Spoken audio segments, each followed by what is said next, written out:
What is the link between 60,000 Ford pickup trucks and you not getting a PlayStation 5? A global shortage of chips. Chips are in almost everything you use. They are in your phone, your computer, and your TV. They run your car and allow you to make purchases with your credit card. They even power the factories that make all of these things. Right now, tens of thousands of cars are being stored in factories, waiting to be fitted with chips whenever they become available. Once the chips are installed, the cars will be ready to be delivered to customers everywhere. Experts say the global chip crisis will be resolved eventually, just not in the near future. The COVID-19 pandemic turned a global shortage of chips into a crisis. At the start of the pandemic, many industries pulled back their chip orders in anticipation of what was expected to be a significant blow to economies around the world. But when lockdowns called for people to stay at home, online ordering skyrocketed. People purchased computers for their home offices, fitness electronics to keep active, and gaming devices to be entertained.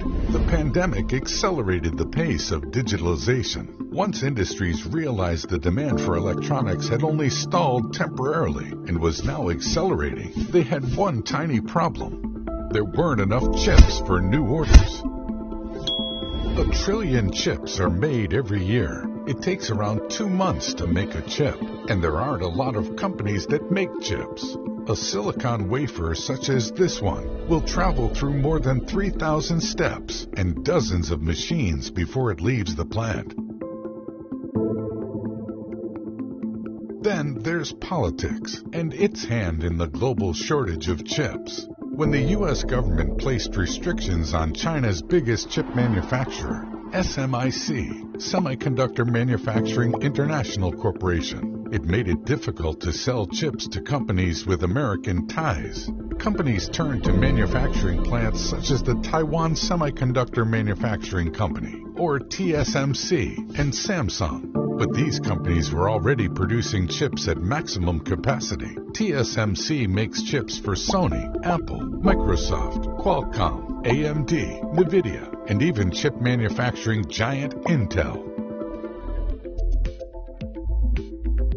To make chips, manufacturers use large amounts of ultra-pure water to clean factories and wafers. TSMC's facility alone used more than 63 tons of water a day in 2019. That makes up more than 10% of the supply of 2 local reservoirs. So when Taiwan experienced its worst drought in more than 50 years in 2021, things got even worse. On top of this, a fire broke out in Renesas Electronics' Naka factory in Japan and gutted the N3 building, which mainly produces automotive mini-controllers. Every car takes roughly 1,400 semiconductors to make.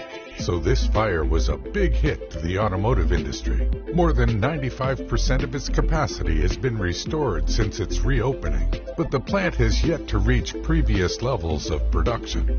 It also doesn't help that semiconductors have a long lead time. Chip lead times, or the gap between ordering a semiconductor and delivering, increased to a record-breaking 18 weeks after already surpassing a previously unprecedented mark of 16 weeks just months earlier.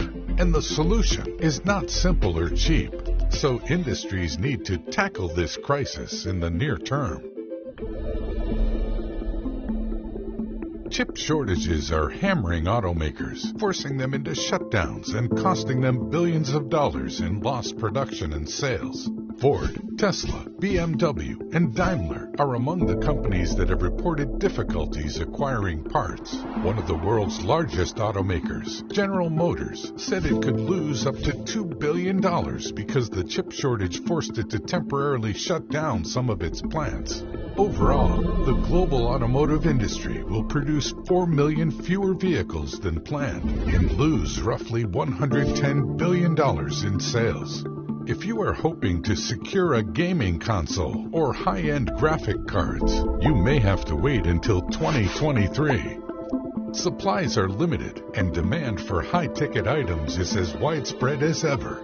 Many flagship GPUs and next-gen consoles are sold online with unannounced restocks at hundreds of dollars above their suggested retail price. On sites like eBay, both PlayStation 5 and Xbox Series X consoles are often overpriced, with markups ranging from 50 to 100%.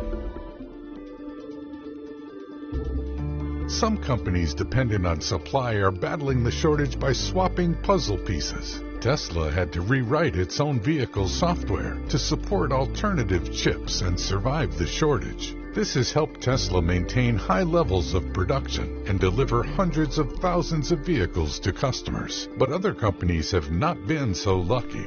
To fuel the digital future, the chip manufacturing industry will need to keep innovating. It will need to increase its capacity by working quicker, building square miles, and employing more people and machines.